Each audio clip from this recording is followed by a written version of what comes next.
What happens when the ultimate fantasy trip turns into a life-shattering nightmare? A self-made millionaire, Julian Thorne thought he had it all. A thriving company, a beautiful wife at home, and a sizzling affair with his ambitious protégé. To celebrate a massive deal, he whisks his mistress away to the exclusive private island of Musha Cay in the Bahamas, a paradise meant for just the two of them. But paradise has a gatekeeper, and this one holds a jaw-dropping secret that will unravel his entire world. He was expecting a week of sun, sand, and sin. What he found was the ultimate betrayal, a shocking revelation, and the terrifying discovery that his perfect life was a meticulously crafted lie. Stay tuned, because this is a story of karma, unlike any you have ever heard. Julian Thorne believed he was the master of his universe. At 38, he was the architect of a billion-dollar fintech empire, Prometheus Analytics, a company he had forged from nothing but code and caffeine in his cramped San Francisco apartment a decade ago. His life was a testament to his own brilliance, a carefully curated collection of successes, the gleaming high-rise office in the financial district, the minimalist mansion in Pacific Heights, and the statuesque, elegant wife, Elara, who was the perfect complement to his public image. But mastery, he had recently decided, bred a certain kind of boredom. Elara, with her quiet grace and her passion for historical art restoration, had become predictable. Their conversations revolved around charity galas, the color of the new nursery. She was 4 months pregnant with their first child and her seemingly endless family obligations. She was a gentle soul, a classic beauty from old money, but the fire, the hunger that drove Julian seemed entirely foreign to her. He found that hunger in Chloe Sterling.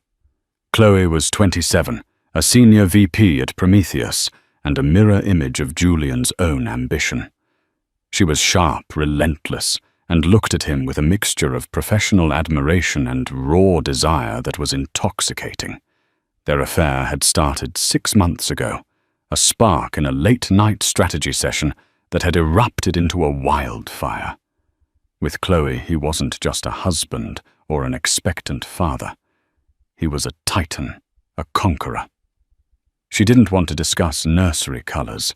She wanted to discuss hostile takeovers. Final confirmation. Mr. Thorne. The pilot's voice crackled through the intercom of the Gulfstream G650. We are on final approach to Musha Cay. Julian squeezed Chloe's hand, his thumb stroking her knuckles. She was breathtaking, dressed in a white linen jumpsuit that screamed effortless wealth, her blonde hair catching the afternoon sun, streaming through the oval window. Ready for paradise, he murmured, his voice a low thrum of promise. Chloe leaned in her scent, a heady mix of jasmine and success, filling his senses. With you, Julian. I was born ready. This trip was his magnum opus of deception. He had told Elara he was attending an emergency tech summit in Singapore. A grueling, non-negotiable week of meetings. He'd even had his assistant create a detailed fake itinerary. The guilt was a dull, manageable ache, easily silenced by the roar of the private jet's engines and the thrill of transgression. Elara, bless her trusting heart, had packed his bag herself, tucking in a small-framed ultrasound picture with a note, "Hurry back to your 2 favorite people. We love you." For a moment, a flicker of shame had threatened to ignite, but he'd snuffed it out. This was what men like him did. They took what they wanted. The island emerged from the turquoise expanse of the Bahamian Sea like a jewel. Musha Cay. one of the most exclusive and expensive private islands in the world. He'd booked the entire resort, a collection of 5 sprawling villas, ensuring absolute privacy for a cool $250,000 for the week. It was an obscene amount of money, but he'd just closed the Apex deal, a merger that would double Prometheus's valuation. This was his celebration, his reward, as the jet touched down on the private airstrip. A small fleet of electric golf carts, driven by staff in crisp white uniforms, zipped into position. The door hissed open, and the humid, salt-laced air flooded the cabin. "Welcome, Mr. Thorn. Ms. Sterling," a man with a serene expression and impeccably tailored clothes said, bowing slightly. He looked to be in his late 50s of Japanese descent, with a calm authority that commanded respect. "I am Kenji Tanaka, the general manager of the resort. It is our distinct honor to have you as our guests." "The honor is all ours," Kenji Julian said, clapping him on the shoulder with the easy familiarity of a man used to being in charge. "I trust everything is prepared to my specifications." "Of course, sir. The Hibiscus Villa is ready. Your luggage will be taken there directly. May I offer you a tour before you settle in?" "Led the way," Julian said, taking Chloe's hand. They were whisked away in a golf cart, gliding down silent pathways lined with vibrant bougainvillea and towering palms. The place was stunning, a masterpiece of natural beauty and architectural genius. Thatched roof villas were nestled into the landscape, connected by wooden walkways that snaked over crystalline lagoons. It was more than luxurious. It felt almost sacred, a sanctuary from the real world. But as they passed the main lodge, a grand open-air structure with a soaring cathedral ceiling, Julian felt a strange, jarring sense of dissonance. A scent wafted on the breeze, a delicate, familiar fragrance of white gardenias and sandalwood. It was Alara's signature scent. For years, she'd had a custom perfume made by a small Parisian house. He shook his head. It was a coincidence. A popular fragrance, perhaps.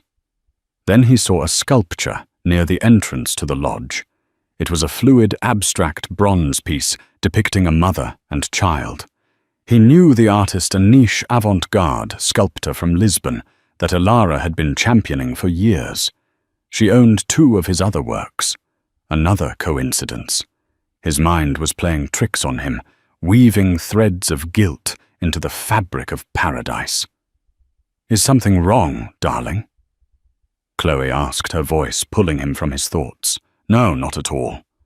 He lied, forcing a smile. "Just taking it all in. It's more than I expected." Mr. Tanaka, who was driving, glanced at him in the rearview mirror. There was an unreadable glint in his eyes. "The owner has a very particular and refined taste," he said, his voice smooth as silk. "Every detail is curated to create a feeling of being home, even when you are a world away." Julian's unease deepened. He was a man who prided himself on control, on knowing every variable. But here in this perfect paradise he had paid for, he felt a sudden chilling premonition that he was not the one in charge at all. The Hibiscus Villa was a palace disguised as a beach house. It opened directly onto a secluded stretch of powdery white sand, its infinity pool bleeding seamlessly into the horizon of the azure sea. A personal chef and 2 butlers were assigned to them, their smiles warm, but their eyes discreet. Chloe was ecstatic, her squeals of delight echoing through the vaulted ceilings as she explored the sprawling suite. She ran a bath in the outdoor stone tub, ordered champagne, and pulled Julian toward the 4-poster bed draped in white linen. For a few hours, Julian managed to lose himself in the fantasy. The champagne, the sun Chloe's eager body. It was the perfect antidote to the creeping anxiety. He was Julian Thorne. He was in control. The familiar scent, the sculpture. They were nothing. His mind, overstimulated and primed by guilt, was simply making connections where none existed. The next day, however, the strange coincidences began to pile up. Each one a small stone dropped into the placid pool of his confidence. During breakfast on their private terrace, a feast of tropical fruits, lobster omelettes, and pastries that seemed to materialize out of thin air, he noticed the coffee. It was a specific single-origin bean from a small estate in the Blue Mountains of Jamaica. He knew it because Alara was the only person he'd ever met who drank it. She had a standing monthly order shipped directly from the estate. A finicky detail he'd always found slightly pretentious. When he asked the butler where it was from, the young man simply smiled and said, "It is the house blend, sir," a personal favorite of the owner. Later, as he and Chloe were lounging by the pool, a member of the staff brought him a selection of cigars. Nestled among the Cohibas and Monte Cristos was a box of Gurkha Black Dragon, an absurdly rare and expensive cigar. He had been given a box once by a Saudi prince after a successful deal. He'd mentioned it to Alara, and for his birthday last year, she had somehow managed to procure another box for him through one of her family's connections. He had 2 left, which he kept in his humidor at home. "My God, Julian, is that a black dragon?" Chloe asked, her eyes wide. She knew her luxury brands. "I thought those were impossible to get." "They are," Julian said, slowly, picking one up. It felt heavy in his hand, like a stick of dynamite. He looked at the staff member. "Where did you get this, a gift? From the management, sir. Tanaka was informed of your preferences and wanted to ensure your stay was exceptional." But Julian had never put this on his preference sheet. He had listed a more common high-end padron. How could Tanaka possibly know about his private stash of Gurkha Black Dragons?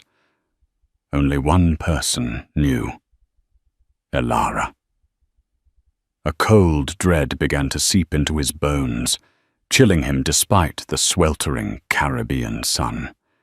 He felt like he was being watched, not by the discreet staff, but by an unseen intelligence, a ghost in the machine of this perfect resort.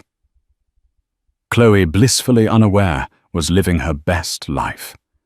She documented everything on her phone for her private collection. She assured him, posing by the pool on the beach in their luxurious villa.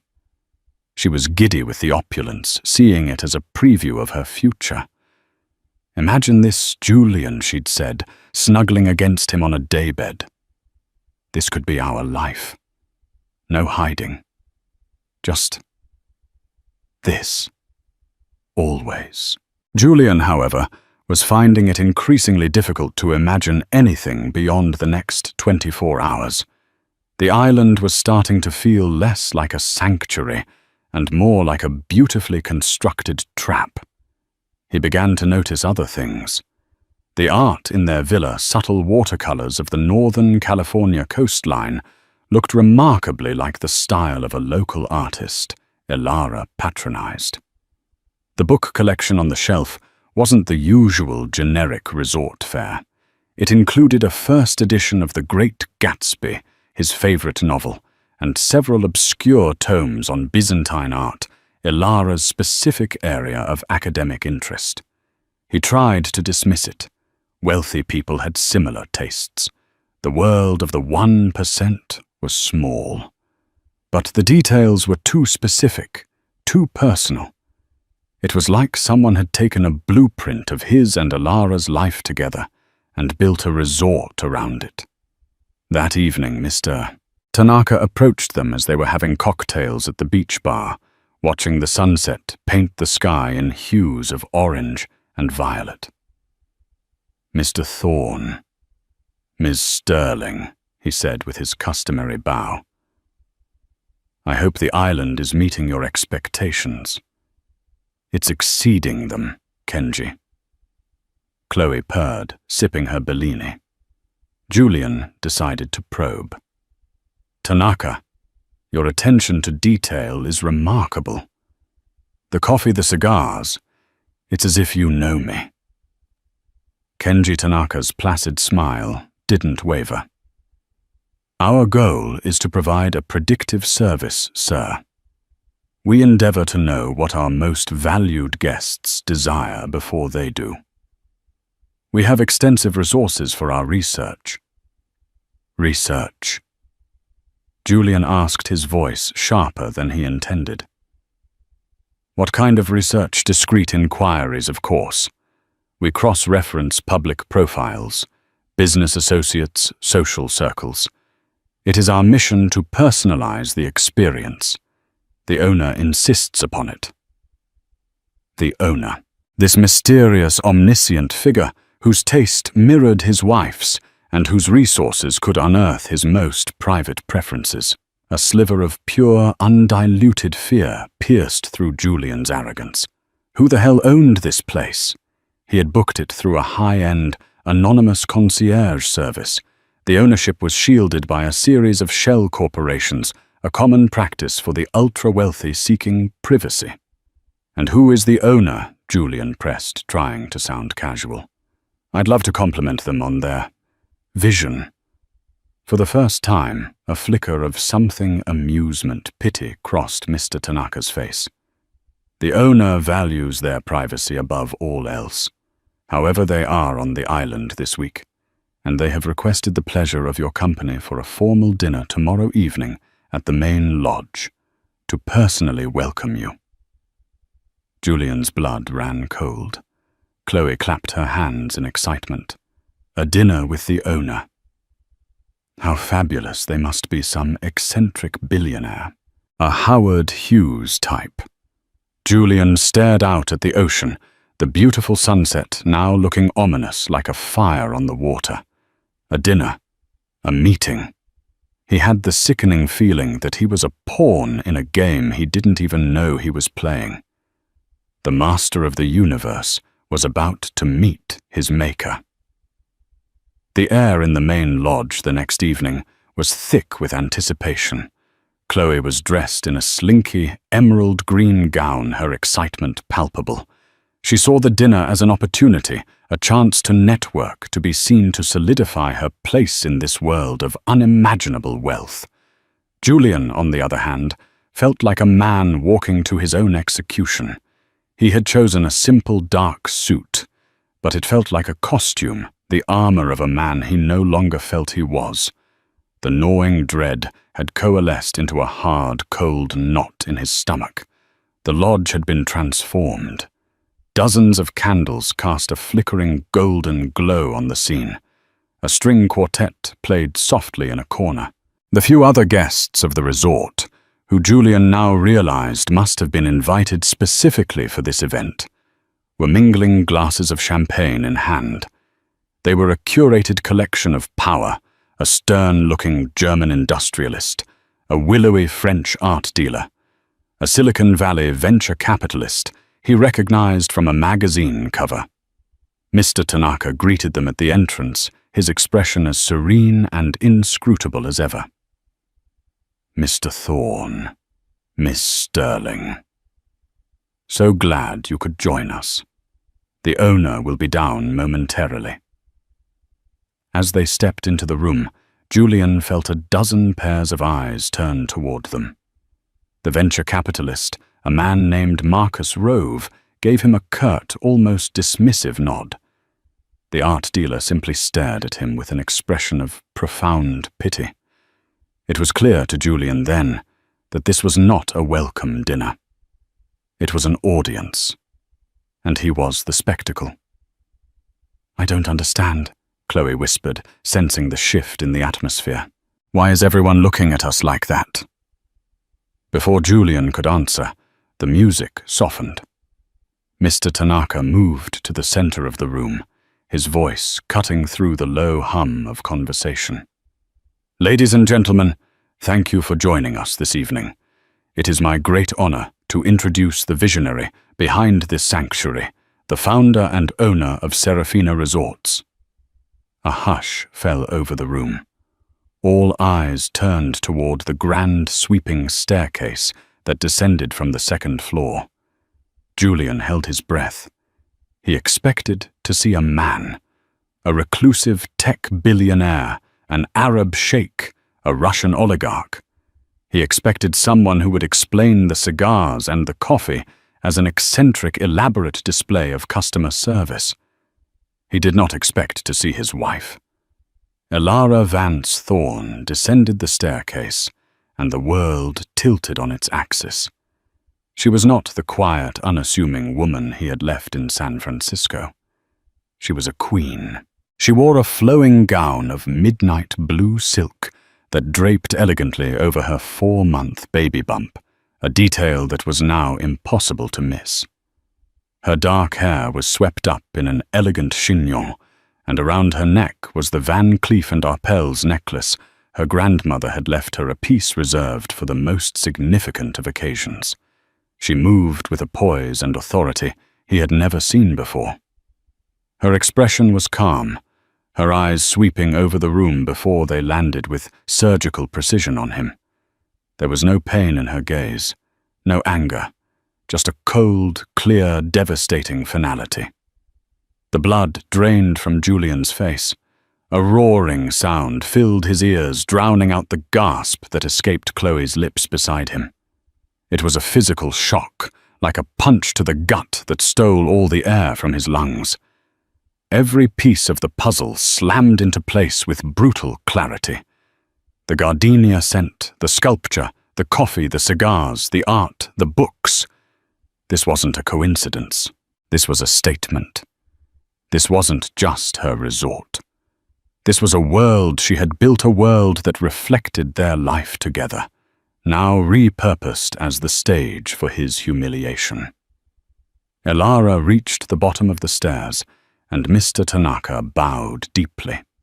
She gave him a slight, appreciative nod before addressing her guests, her voice as smooth and cool as polished marble. "Good evening, everyone. Thank you for being here." She looked around the room, her gaze pointedly skipping over Julian and Chloe. "I see some familiar faces, Marcus. It's wonderful to see you outside of a boardroom." Marcus Rove, the venture capitalist, smiled warmly. "Elara, the place is magnificent. Your father would be immensely proud." Her father? Julian's mind reeled. Elara's father, Harrison Vance, had been a quiet, formidable man who had passed away 2 years ago. Julian had known he was wealthy, the head of a diversified global holdings company, Vance International. But Elara had always been discreet about the true scale of it. And Julian, in his arrogance, had assumed his new money tech fortune was the dominant force in their marriage. He had seen the Vance family as old, stagnant money. He had been a fool. Finally, Elara's eyes settled on him. She gave him the polite, distant smile one might offer a stranger. "And Mr. Thorne," she said, her voice ringing with crystalline clarity in the silent room. "I see you received my invitation. I do hope your emergency summit in Singapore was productive." The words were a stiletto blade slid cleanly between his ribs. The quiet laughter from some of the guests was the sound of it twisting. Beside him, Chloe looked as if she had seen a ghost. Her face was pale, her mouth slightly agape as she looked from Elara to Julian and back again, the horrifying reality of the situation dawning on her. She wasn't the future Mrs. Thorne. She was the mistress, brought to a party thrown in her lover's wife's honor on her lover's wife's private island. Julian couldn't speak. His throat was closed, his mind a maelstrom of shock and disbelief. He had thought he was the master of his universe, a player moving pieces on a board. But he wasn't even a player. He was the board itself, and his pregnant wife, the woman he had so carelessly underestimated, had just declared checkmate. The dinner was an exercise in exquisite torture. Julian and Chloe were seated at the main table directly across from Elara. The other guests, now clearly revealed to be Elara's friends and business associates, spoke to her with reverence, and to Julian with a thinly veiled contempt. They discussed Vance International's recent acquisition of a hotel chain in Southeast Asia, a new philanthropic initiative in Brazil, and the rising value of their tech portfolio. Julian felt his world shrinking. Vance International wasn't just some dusty old money holding company. It was a dynamic, multi-billion-dollar global behemoth. And Elara, his quiet, art-loving wife, was not just an heiress. She was its chairwoman. Chloe sat in stunned silence, picking at her seared scallops, her face a mask of horrified realization. The ambitious, confident woman from the jet was gone, replaced by a frightened girl who was catastrophically out of her depth. Every time she dared to look at Elara, Elara's gaze would meet hers with an icy calm that offered neither pity nor recognition. Chloe Sterling, the rising star of Prometheus Analytics, had been rendered utterly insignificant. Julian, meanwhile, was drowning. He tried to catch Elara's eye to send some silent, desperate plea, but she was impermeable, engaging her guests, laughing at a joke from Marcus Rove, discussing the resort's sustainable energy systems with the German industrialist. She was performing the role of gracious host, and in doing so, she was systematically dismantling him, piece by piece, in front of a jury of his apathetic peers. After the dessert course, Elara finally stood, tapping her water glass with a spoon. "If I may have your attention for one final moment," she said. "I have a small piece of business to conclude." She looked directly at Julian, her expression unreadable. "Julian, Mr. Tanaka will show you to the study. We have something to discuss." It was a command, not a request. He rose numbly, his chair scraping against the stone floor. He didn't look at Chloe. He couldn't. He followed Mr. Tanaka out of the dining hall and down a quiet, candle-lit corridor to a large room that served as the resort's office. It was a stark, modern space, dominated by a large mahogany desk and a floor-to-ceiling window overlooking the moonlit ocean. A few minutes later, Elara entered, closing the door softly behind her. She was no longer the public hostess. The warmth was gone, replaced by a chillingly professional demeanor. "Sit down, Julian," she said, gesturing to one of the chairs opposite the desk. She remained standing. "Elara, I don't know what to say." He stammered, his voice hoarse. "Don't say anything." She cut him off. "Just listen. You are here for one reason, because I wanted you to be. This island, this resort, this dinner. It was all for you, a going-away party of sorts. A party, he asked, bewildered. A theatrical presentation of facts you have until now been conveniently ignorant of." She clarified, her voice sharp. "Fact 1. My family's net worth is approximately 10 times your own, and unlike yours, it is not tied to the volatile whims of the stock market. Fact 2. I have been the acting chairwoman of Vance International since my father's death. I attend quarterly board meetings via video conference from my art studio, the one you thought was my quaint little hobby." She paused, letting the information sink in. Julian felt a wave of nausea. His entire perception of their marriage of her was a fiction he had written to suit his own ego. Fact 3. She continued, her voice dropping to an almost conversational tone, which was somehow more terrifying. "I know about Chloe. I've known for 5 months and 22 days. My head of security, a former Mossad agent, is exceptionally thorough. I have transcripts of your texts, recordings of your calls, and a detailed summary of your little strategy sessions. He flinched, as if struck. Elara, please. Please, what, Julian? She shot back her composure, cracking for just a second to reveal the raw pain beneath. Please forgive you.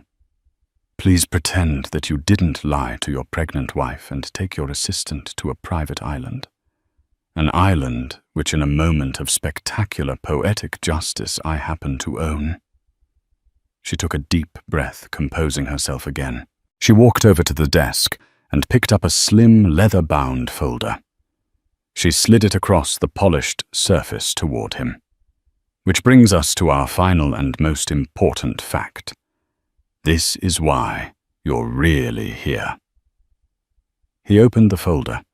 Inside were financial documents, profit and loss statements, and internal memos. They were from his company Prometheus Analytics. They were documents he had never seen before, detailing catastrophic losses in a new European division and a series of high-risk failed algorithmic trades he had personally overseen, but buried in the quarterly reports. The bottom line was terrifying. Prometheus was bleeding money. It was leveraged to the hilt, and the Apex deal he had been so proud of wasn't a victory lap. It was a desperate last-ditch effort to stay solvent. How did you get this? He whispered, his hands trembling. Marcus Rove, she said simply. The venture capitalist you saw at dinner. His firm is one of your primary investors, and he is an old friend of my father's who sits on my advisory board. He's been concerned about your aggressive growth strategy for months. He brought these to me last week. She let the silence hang in the air, a heavy, suffocating blanket. You're on the verge of collapse, Julian. You were planning to use the inflated valuation from the Apex deal to secure another round of funding, weren't you? And if that failed, I imagine you were hoping your quiet, wealthy wife and her family would be your safety net. He had no words. She had seen through all of it. His lies, his posturing, his secret, desperate gamble. She had seen him more clearly than he had ever seen himself. So this is my offer, she said, her voice now devoid of all emotion. It was the voice of a CEO making a deal. Vance International will acquire a controlling interest in Prometheus Analytics. We will inject the necessary capital to save it. We will absorb your debt. Your company will survive. A flicker of hope ignited in his chest. Elara. Thank you.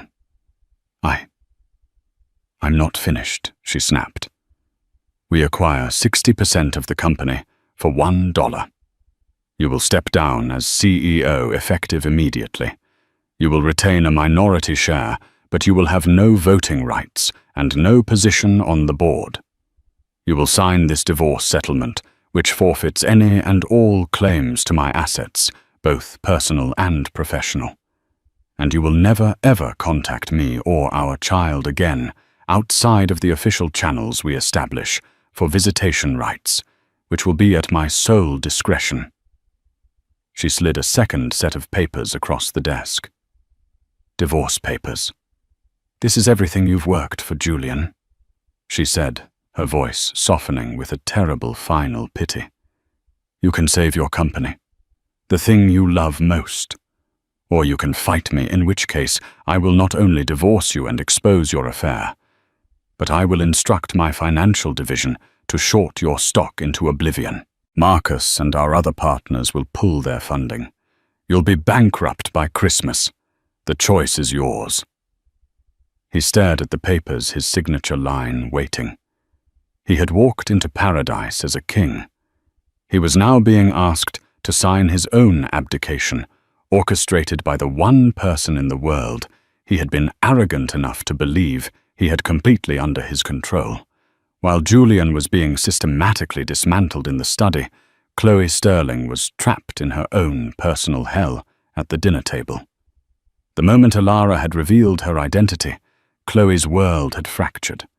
The future she had so vividly imagined, weekends in the Hamptons, a seat on the board, the envy of everyone she knew, had evaporated like a mirage.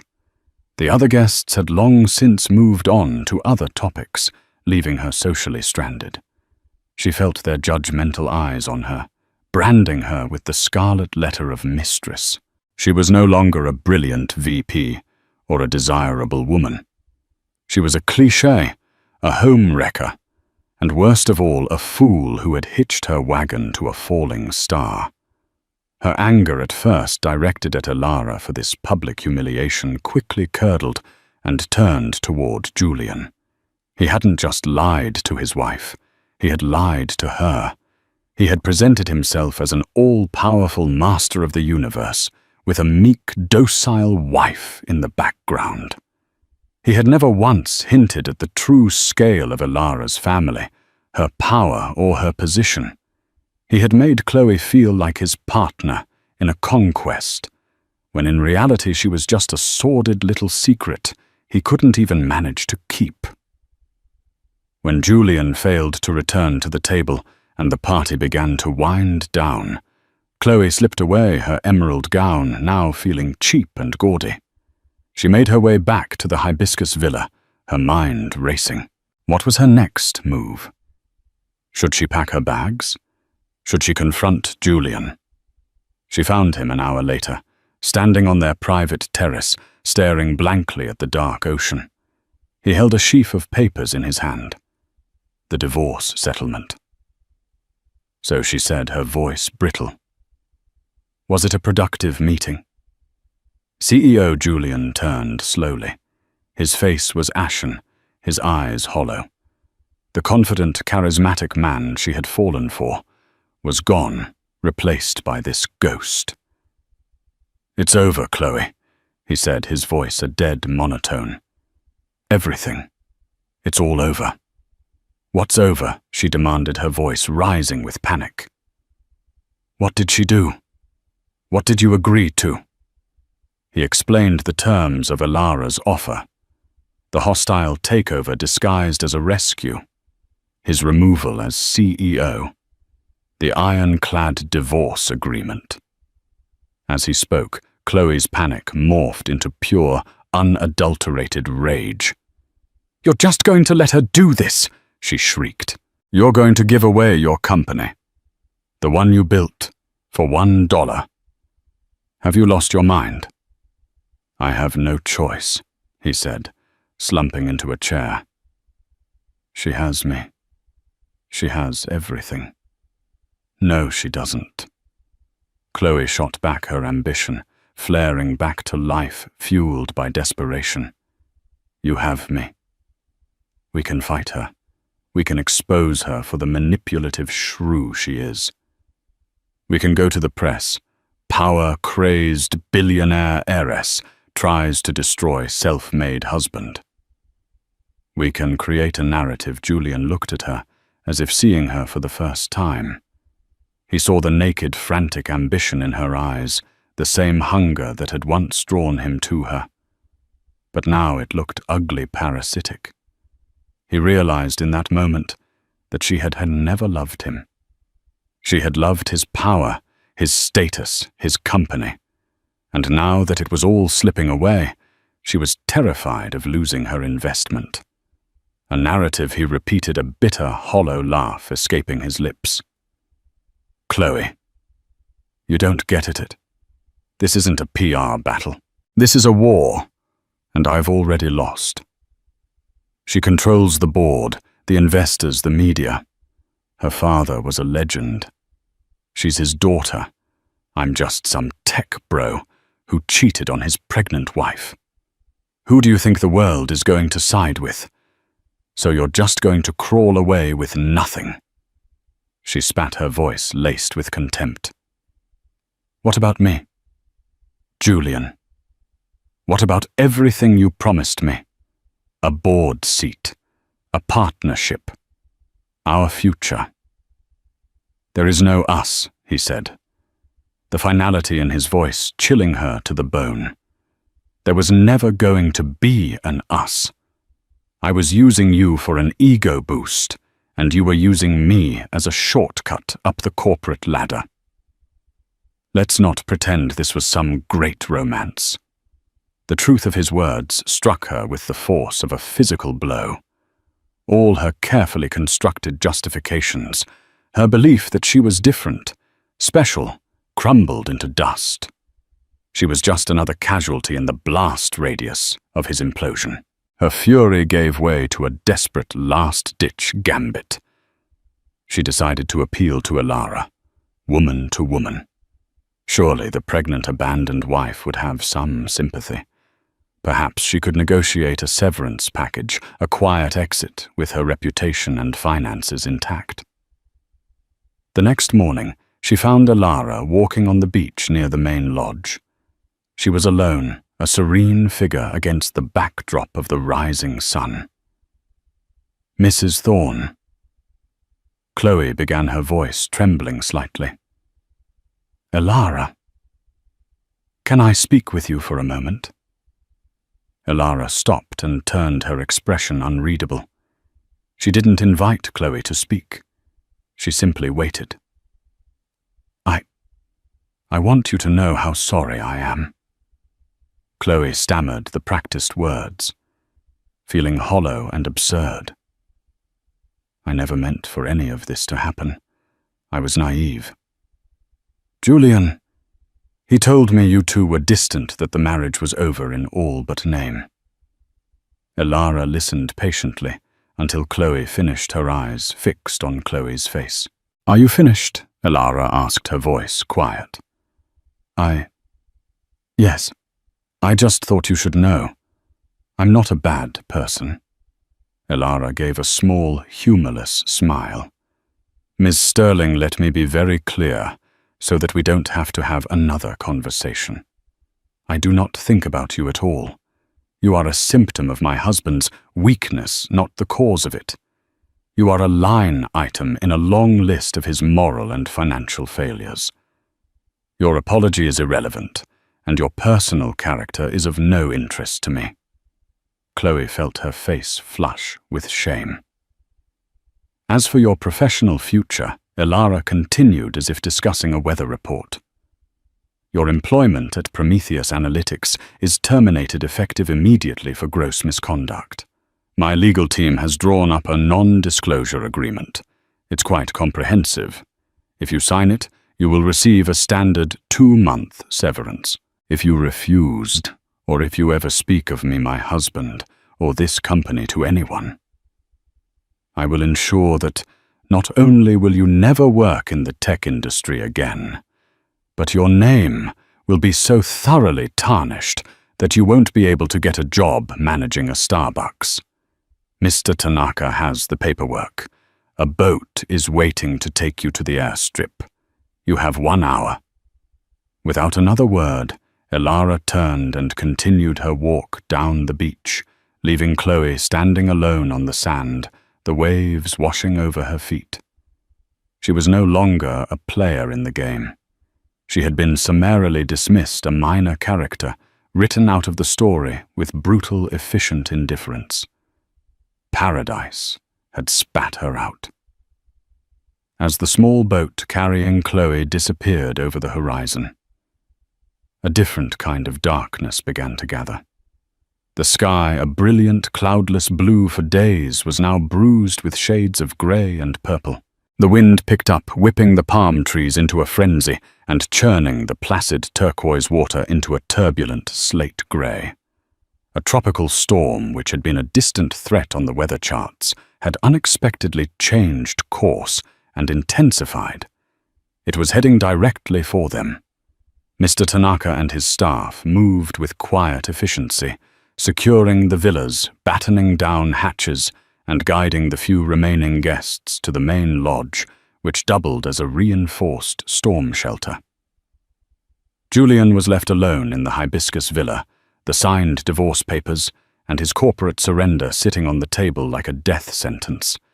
He had no reason to go to the lodge. He had no one to shelter with.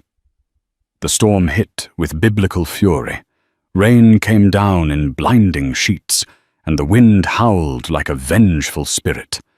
The power flickered and died, plunging the villa into a disorienting darkness, illuminated only by intermittent flashes of lightning that lit up the raging sea outside.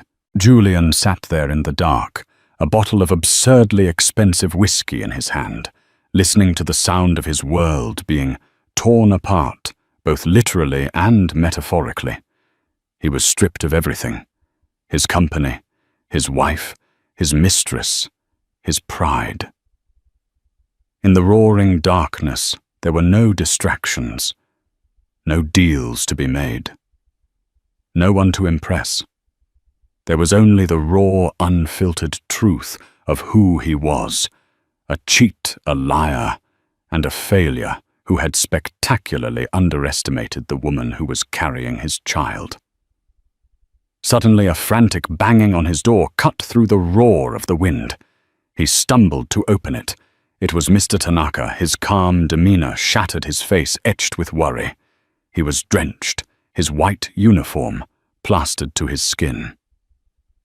Mr. Thorne. "You must come to the lodge immediately. It's Mrs. Thorne." "What? What's wrong with her?" Julian asked, his alcohol-numbed brain struggling to catch up. "The stress, the rapid drop in barometric pressure. She's having complications. The doctor we have on staff says it's serious. Premature contractions. We need to get her to a hospital in Nassau, but the storm has grounded all flights and boats. We can't get her out." A jolt of pure, primal fear, sharper than anything he had felt before, cut through Julian's self-pity. His child. Their child. He followed Tanaka, battling the wind and rain, to the main lodge. Inside, the atmosphere was tense. Elara was in a private suite upstairs, and the resort's doctor, a young American, was with her. Marcus Rove and the other guests were huddled in the main area, their faces grim. Julian rushed up the stairs and found the doctor just outside her room. "How is she?" Julian demanded. The doctor looked at him with tired, worried eyes. "She's in distress. Her blood pressure is dangerously high. I've given her a tocolytic to try and stop the contractions, but it's not a guarantee. The baby is only at 24 weeks. It's too early. We need to get her to a neonatal intensive care unit. The longer we wait, the greater the risk to both of them." Julian's heart hammered against his ribs. This was his fault. The stress he had put her through, this elaborate, cruel piece of theatre she had constructed to confront him, it had all taken a toll. He had pushed her to this. He pushed past the doctor and entered the room. Elara was lying in bed, her face pale and beaded with sweat. She looked small and fragile, the powerful CEO stripped away, leaving only a terrified, expectant mother. She looked up and saw him, and for the first time her mask of cold control was gone. In her eyes, he saw pure, unadulterated fear. "Julian," she whispered, her voice weak. He rushed to her side, taking her hand. It was cold and clammy. "I'm here, Elara. I'm here. The baby." She choked out, a tear rolling down her temple. "It's too soon." In that moment, none of it mattered. The money, the company, the affair, the lies.